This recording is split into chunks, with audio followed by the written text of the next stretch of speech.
Mtazamaji wa Jambo TV, karibu uyafahamu baadhi ya matukio muhimu ya kimataifa ambayo tumekuandalia kwa wiki hii. Na moja kwa moja tuanzie huko Mashariki ya Kati ambako Rais wa Marekani Donald Trump ameitaka Israeli iache mara moja kuishambulia Gaza baada ya kundi la Hamas kukubali kuachilia mateka na kukubali masharti mengine katika mpango wa Marekani wa kumaliza vita, ingawa halikukubali moja kwa moja kuweka silaha chini.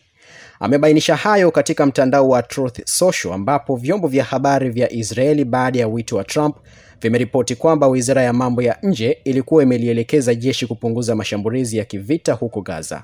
Ofisi ya Waziri Mkuu wa Israeli Benjamin Netanyahu imesema Israeli ilikuwa ikijiandaa kwa ajili ya utekelezaji wa haraka wa awamu ya kwanza ya mpango wa Trump wa Gaza ambao unahusisha kuachiliwa kwa mateka wa Kiisraeli kufuatia majibu ya Hamas kwamba imekubaliana na baadhi ya vipengele. Hamas ambalo ni kundi la wanamgambo wa Palestina linalotawala Gaza limetoa majibu yake kuhusu mpango wa Rais Trump. Hii inafuatia agizo la Trump kuliwekea kundi hilo ukomo wa muda hadi siku ya leo Jumapili kukubaliana na mpango huo. La sivyo litakabiliwa vikali na matokeo mabaya.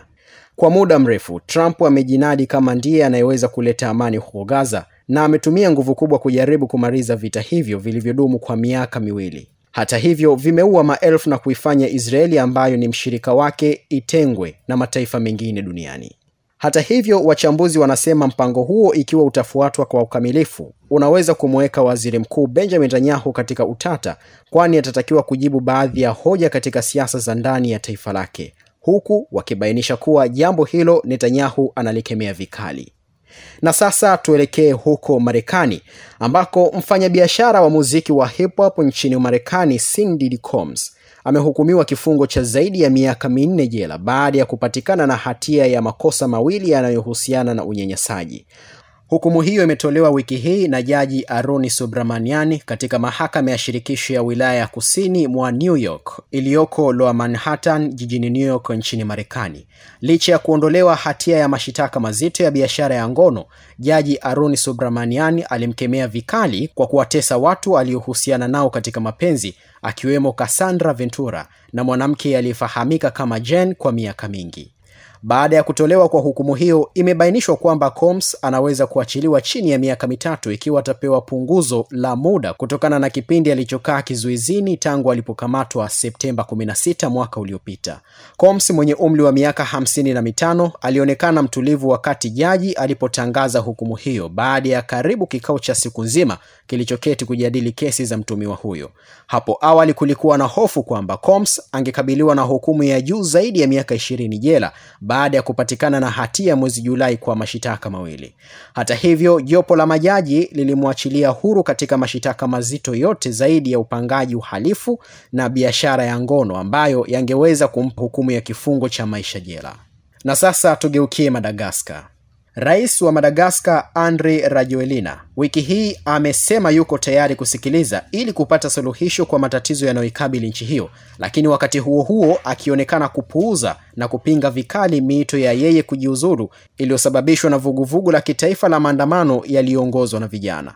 Ameeleza hayo katika hotuba iliyorushwa moja kwa moja kupitia ukurasa wake wa Facebook ambapo amesema hakuna anayenufaika na uharibifu wa taifa hilo kutokana na maandamano hayo bali wana taifa hilo wenyewe. Pasi na kutoa ushahidi wa kutosha, amesema kwamba baadhi ya wanasiasa walikuwa wakipanga kuchukua fursa ya maandamano hayo na walikuwa wamefikiria kuandaa mapinduzi ya serikali wakati yeye alipokuwa akihutubia Umoja wa Mataifa huko New York nchini Marekani wiki iliyopita.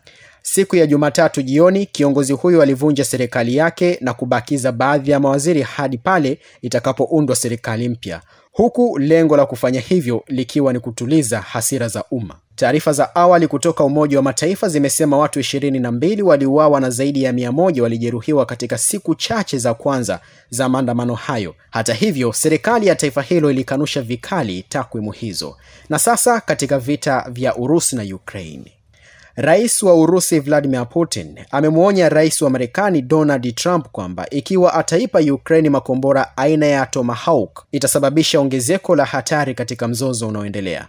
Kauli hiyo imetolewa na kiongozi huyo wiki hii alipokuwa akizungumza kwenye kikao cha majadiliano cha Valdai katika mji wa Sochi ulioko katika ukanda wa Bahari Nyeusi, ambapo pia alijibu kauli ya Trump kwamba Urusi ni kama chui asiye na nguvu, akisema huenda NATO ndiye yenye kufanana na alichokidai. Katika sehemu ya mazungumzo yake alisema, ninanukuu, haiwezekani kutumia makombora ya Tomahawk bila ushiriki wa moja kwa moja wa wanajeshi wa Marekani. Hii itamaanisha hatua mpya kabisa na ya kiwango kipya kabisa katika kuongeza kwa mapigano, hata katika uhusiano kati ya Urusi na Marekani. Mwisho wa kunukuu. Mamlaka za Ulaya zinaishutumu Urusi kwa madai kwamba inafanya uvunjaji wa waziwazi wa sheria za kimataifa, hasa katika anga za mataifa mbalimbali katika baadhi ya mataifa ya Ulaya, ikiwemo matukio ya hivi karibuni ya kuingiliwa na ndege zisizo na rubani katika anga la Poland na Estonia. Kiongozi huyo wa Urusi amedai kwamba vikosi vya jeshi vya Ukraine vinakabiliwa na upungufu mkubwa wa wanajeshi pamoja na matukio ya utorokaji wa wanajeshi katika maeneo ya vita, huku akisema kwamba taifa lake lina wanajeshi wa kutosha na kupendekeza kuwa Kiev inapaswa kufanya mazungumzo ya kumaliza vita. Aidha amesema Urusi inadhibiti karibu mkoa wote wa Luhansk kwa takribani 81% na Donetsk na takribani 75% ya mikoa yote ya Zaporizhia na Kherson. Mtazamaji wa Jambo TV, sasa tutamatishe na hapa nyumbani Afrika. Mahakama ya kijeshi nchini Jamhuri ya Kidemokrasia ya Kongo DRC imemhukumu kifo aliyekuwa rais wa nchi hiyo Joseph Kabila baada ya kumtia hatiani kwa makosa kadhaa makubwa yakiwemo uhaini, uasi na uhalifu dhidi ya ubinadamu. Hukumu hiyo imetolewa wiki hii na Luteni Jenerali Joseph Mutombo Katalavi mjini Kinshasa bila ya yeye mwenyewe kuwepo. Kabila alipatikana na hatia ya kushirikiana na kundi la M23 linalopinga serikali na ambalo limeteka maeneo mengi ya mashariki mwa Kongo yenye utajiri mkubwa wa rasilimali wakisaidiwa na Rwanda. Joseph Kabila aliondoka nchini humo mwaka 2023 na kuonekana tena mwezi Mei mwaka huu katika mji wa Goma unaokaliwa na waasi hao, hatua iliyoibua wasiwasi mjini Kinshasa kwamba huenda kiongozi huyo anashirikiana na vikosi hivyo katika kuikabili serikali. Wafuatiliaji wa mambo wanasema hukumu hiyo inalenga tu kuzuia azma yake ya kuunganisha upinzani, licha ya kwamba hajulikani hadi sasa yuko wapi. Kwa uchache, hizi ni baadhi ya habari ambazo wiki hii Jambo TV imekuandalia. Mimi ni Joseph Gelvas, tukutane wakati mwingine.